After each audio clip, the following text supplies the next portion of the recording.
హైదరాబాద్లోని ఎస్ఆర్ నగర్లో second hand కార్ల మాఫియా రెచ్చిపోతుంది. పాత కార్లు విక్రయిస్తామంటూ లక్షల్లో వసూలు చేసి మోసానికి పాల్పడుతోంది. సరైన పత్రాలు లేకుండా ఒకరి కారు ఒకరికి అమ్మేస్తూ బాధితుల మధ్య తగాదాలు పెడుతోంది. ఇదేంటని ప్రశ్నిస్తే ముఠాలు దాడులకు పాల్పడుతున్నాయి. పోలీసులకు ఫిర్యాదు చేసినా ఫలితం లేకుండా పోతుంది. బాధితులు ఫిర్యాదు చేస్తే కార్ల మాఫియాతో సెటిల్మెంట్ చేసుకోవాలని పోలీసులే ఉచిత సలహా ఇస్తున్నారు. దీంతో బాధితులంతా ఎస్ఆర్ నగర్ పిఎస్ వద్ద నిరసన తెలిపారు. ఏప్రిల్ 2న నేను శ్రీ బాలాజీ కార్స్ వాళ్ళని కన్సల్ట్ అయ్యి ఒక 1.18 lakhs పే చేశాను అనమాట. ఒక షిఫ్ట్ డిజైర్ కార్ తీసుకుందాం అని చెప్పేసి తీసుకున్న తర్వాతకి వాళ్ళు ఒక 10 days తిప్పారు. లైక్ ఈఎంఐ మీ పేరు మీద కావట్లేదు అంటే, ఫైనాన్స్ కావట్లేదు ఏది అని చెప్పేసి. సరే అన్న మొత్తం డబ్బులు కడితే మరి కార్ ఎప్పటికల్లా ఇస్తారు అంటే, రేపటికల్లా అయిపోద్దమ్మా మొత్తం అని చెప్పేసి డబ్బులు కట్టించుకున్నారు. కార్ ఇచ్చి పంపించారు.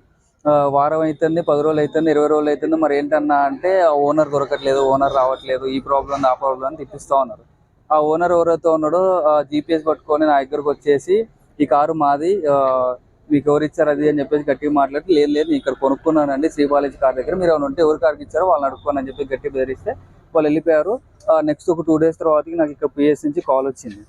ఇట్లా శ్రీ బాలాజీ కార్స్ నుంచి మీరు కారు కొనుక్కున్నారా, ఒకసారి స్టేషన్ రాని వస్తే ఇక్కడ ఎస్ఐ గారు, నీ దగ్గరగా ఏ డాక్యుమెంట్స్ లేవు కదమ్మా, ఈ కార్ లీగల్. మరిన్ని వివరాలు మా ప్రతినిధి సాగర్ అందిస్తారు. సెకండ్ హ్యాండ్ కార్లు కొంటున్నారా? అయితే జాగ్రత్త, లక్షల రూపాయలు వసూలు చేసి మోసాలకు పాల్పడుతున్నారు సెకండ్ హ్యాండ్ కార్ల కన్సల్టెన్సీలు. నిరుద్యోగ యువతనే టార్గెట్ చేస్తూ ఈ మోసాలకు పాల్పడుతున్నట్లుగా కూడా తెలుస్తుంది. తమకు న్యాయం చేయాలంటే బాధితులు పోలీస్ స్టేషన్ల ముందు ఆందోళన వ్యక్తం చేస్తున్నారు. ప్రస్తుతం మనం ఎస్ఆర్ నగర్ పోలీస్ స్టేషన్ ముందున్నాం. కొంతమంది బాధితులు ఉన్నారు, వాళ్ళతో మాట్లాడి తెలుసుకుందాం. చెప్పండి బ్రదర్, మీరు ఎట్లా మోసపోయారో, అసలు ఏం జరిగింది? ఫస్ట్ నేను శ్రీ బాలాజీ కార్స్ కన్సల్ట్ అవడం జరిగింది. ఒక 1.18,000 అనేది పే చేస్తానండి. పే చేస్తే మిగతాది ఈఎంఐలో తీసుకుని 1,18,000 కట్టాను. కారు తీసుకుందాం, స్విఫ్ట్ డిజైర్ ట్యాక్సీ ప్లేట్ తీసుకుందాం కట్టాను. కట్టిన తర్వాతకి మీ మీద లోన్ రావట్లేదు, అది రావట్లేదు, ఇది రావట్లేదు, ఒక 15 రోజులు తిప్పించారు. తిప్పించిన తర్వాత నేనేంటన్నా, ఓకే మరి మొత్తం అమౌంట్ పే చేస్తా, మరి ఎప్పటికల్లా నా పేరు మీ రిజిస్ట్రేషన్ అయిపోద్ది, కార్ వస్తుంది అంటే రేపు పొద్దున్న కల్లా అయిపోతుందమ్మా అని చెప్పేసి డబ్బులు కట్టించుకొని బండి ఇచ్చి పంపించారు. మరి ఆర్సీ చేపి అంటే రేపు పొద్దున కల్లా అయిపోతున్నారు. అది ఒక 20 రోజులు తిప్పించాడు. రేపు పొద్దున ఓనర్ లేడు, అది లేదు, ఈ ప్రాబ్లంలో ఉన్నా అని చెప్పేసి తిప్పించారు. తిప్పించిన తర్వాత ఒక 5 day పంజాగుట్ట దగ్గర కారు ఓనర్ వచ్చేసి, ఇది నా బండి మీరు తీసుకుంటే నాకు ఇట్లా కారు అమ్మారు కన్సల్టెన్సీ వాళ్ళు, కావాలంటే వాళ్ళతో పోయి అడుక్కోని అని చెప్తే వాళ్ళు వచ్చేసి ఇక్కడ పోలీస్ స్టేషన్లో కంప్లైంట్ పెట్టారన్నమాట. కంప్లైంట్ పెట్టేస్తే ఎస్ఐ సార్ ఎవరైతే ఉన్నారో, సో ఇది వాళ్ళ కారు కదా, మీ పేరు మీద ఏం లేదు కాబట్టి సో లీగల్గా అయితే వాళ్ళకి ఇచ్చాల్సింది, మీరు ఎవడైతే మోసం చేసినా వాడి మీద కంప్లైంట్ పెట్టానని చెప్పేసి వాళ్ళు ఇది చేస్తే, వాడితో ఈ మాట చెప్తే అన్న మీకు కాళ్ళు కొట్టుకుంటా ఒక 1 week 10 daysలో మీ డబ్బులు ఇచ్చేస్తాను ప్లీజ్ అని చెప్పేసి బతిలాడారు, కంప్లైంట్ పెడతారు.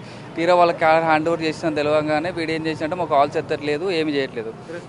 అక్కడికి వెళ్ళి మాట్లాడి గట్టిగా అరుస్తుంటే అక్కడ చుట్టుపక్కల వాళ్ళని పిలిపించి మమ్మల్ని థ్రెటనింగ్ చేయటం, మిమ్మల్ని చంపేస్తాం, అది చేస్తాం, ఏది చిన్న మాట్లాడద్ది అని చెప్పి బెదిరిస్తూ ఉన్నారు. ఇక మా వాళ్ళని తీసుకొని ఒక నలుగురు తీసుకొని వెళ్తే ఒక అగ్రిమెంట్ రాసి ఇచ్చేసి June 12కి అమౌంట్ ఇస్తా అని చెప్పేసి మాట ఇచ్చాడు. టోటల్ 4.6 lakhs ఇస్తా అని చెప్పేసి మాట ఇచ్చాడు. అది కూడా 4.6 lakhs కట్టేసామండి, అయిపోయిందండి. కట్టిన తర్వాతకి అది ఆ డేట్ వచ్చిన తర్వాతకి కూడా మీకు మళ్ళీ 2 రోజులు టైం ఏమన్నా 3 రోజులు టైం ఏమన్నా మళ్ళీ తిప్పుతుంటే అక్కడ తెలిసిన పెద్ద మనిషి దగ్గరికి వెళ్తే అతను మా కారు ఇప్పిస్తా అని చెప్పేసి అతనితో పిలిపించి మాట్లాడి ఒక 1 వారం రోజుల్లో ఇప్పిస్తా అని చెప్పేసి అన్నాడు. అతను 1 వారంలో ఇస్తా అన్నాడు. వారం పోయింది, 10 రోజులు పోయింది. అతను చివరికి ఏమంటున్నాడు అంటే, నాకు సంబంధం లేదన్నా, నా మాట కూడా వినట్లేదు, వాడు ఇచ్చినంత తీసుకోండి, పోలీసులు గిలీసులు అంటే మళ్ళీ మీకు డబ్బులు రావు, ఏం రావు. వెంకటేష్ అని చెప్పేసి అక్కడ అతను ఒక పర్సన్ దగ్గరగా అతను చెప్పాడు అనమాట. అతను చెప్పేసి ఇది చేస్తున్నారు, ఇద్దరు కలిసి మమ్మల్ని కొంచెం మోసం చేయడానికి ఇది చేస్తున్నారు. గతంలో పోలీస్ స్టేషన్లో ఫిర్యాదు చేశారా? మరి ఇన్ని రోజులు డిలే కావడానికి రీజన్ ఏంటి? ఇక సరే పోలీస్ స్టేషన్ పోతే డబ్బులు రా అని చెప్పి వాళ్ళు వీళ్ళు బెదిరియటం వల్ల ఇక మేము కూడా సరే తీసుకుందాం, అడిగితే ఇస్తారు కదా, వాడు కూడా ఇస్తా అని చెప్పేసి తెప్పించాడు. కంప్లైంట్ వద్దన్నా, ఇప్పటికే నా మీద చాలా కేసులు ఉన్నాయి. ఫిర్యాదు చేసే ఎస్ఐ కూడా వాళ్ళతో మాట్లాడుకోమని చెప్పినట్లు కూడా తెలుస్తుంది, అట్లా జరిగిందా? అవును, ఇక కొంచెం బయట తీసుకుంటే బెటర్, ఇప్పుడు కోర్టు కేసు అంటే మీకు కూడా రావని చెప్పేసి ఎస్ఐ గారు చెప్తేనే మేము ఇది చేయాల్సి వస్తుంది. బ్రదర్, మీరు ఏ కారు తీసుకోవాలనుకున్నారో, అసలు ఏం జరిగింది? నేను షిఫ్ట్ డిజైర్ ట్యాక్సీ ప్లేట్ తీసుకున్నా అన్న, 24 model. సో అదైతే ఈఎంఐలు ఉందని ముందు తెలుసు. నేనైతే అమౌంట్ 7,80,000కి మాట్లాడుకున్నాం కార్ అని. సో 6,80,000 అమౌంట్ పే చేసాం. ఆయన ఏమన్నాడు, 1 monthలో నేను ఈఎంఐ క్లియర్ చేసి ఇస్తానన్నాడు. నేను 1 lakh ఆపాం, రిజిస్ట్రేషన్ అయ్యాక ఇస్తామని. సో ఇట్లా 4-5 months అయింది, ఈఎంఐ పే చేయాల. ఫైనాన్స్ వాళ్ళు బండి తీసుకెళ్ళిపోయారు. బండి తీసుకెళ్ళిపోయి వాళ్ళు సేల్ కూడా చేసుకున్నారు బండి.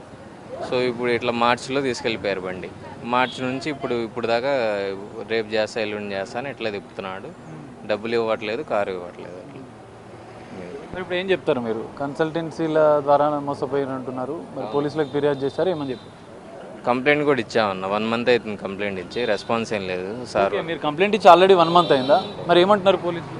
చేస్తామని అంటున్నారు. సో నాకైతే రెస్పాన్స్ ఏం రాలేదు. సో ఇవాళ మళ్ళీ ఇది కంప్లైంట్ ఇవ్వడానికి వచ్చాను మళ్ళీ.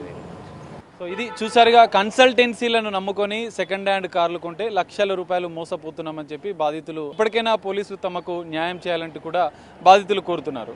సో మీరు కూడా కన్సల్టెన్సీల్లో సెకండ్ హ్యాండ్ కార్లు కొంటే ముందు జాగ్రత్త, ఎందుకంటే కన్సల్టెన్సీ వద్ద కొంటే ఓనర్లు వచ్చి కార్లు తీసుకెళ్తున్నారంటూ కూడా బాధితులు చెప్తున్నారు. మీరు కూడా కన్సల్టెన్సీల వద్ద కార్లు కొనే ముందు అన్ని ముందు జాగ్రత్త చర్యలు తీసుకొని కొనాలని మనం కూడా ఆశిద్దాం. కెమెరామెన్ కృష్ణతో కలిసి సాగర్, బిగ్ టీవీ, హైదరాబాద్.